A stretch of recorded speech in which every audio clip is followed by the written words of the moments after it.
Game? Mahirap nga naman ang kumayod. Evelyn, baka pwede akong makihiram. Kulang binigay sa akin ni nanay na pera para sa field trip namin. But when you make it to the top, it's all worth it. Iba talaga kapag boss, hindi siya. Ayan o.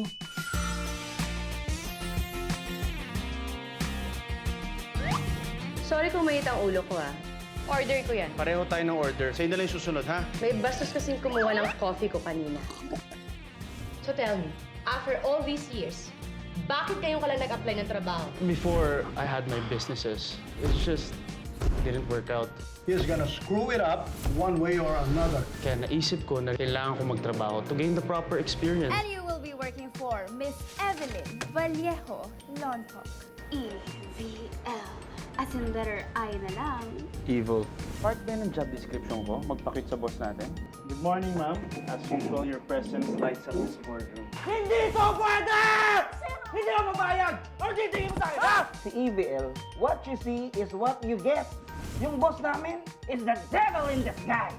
Sabi, Joe. Shut up.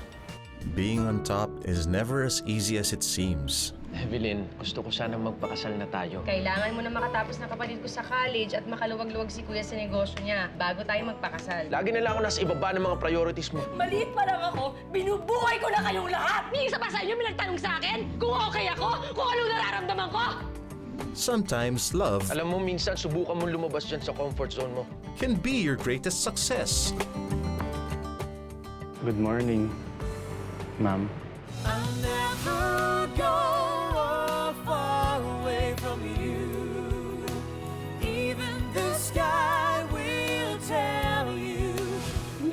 In love siya. Tama na.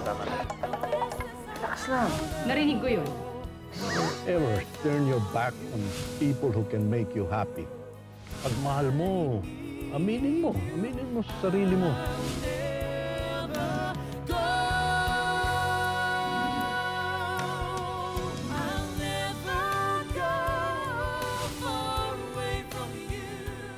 Mr. Estrella!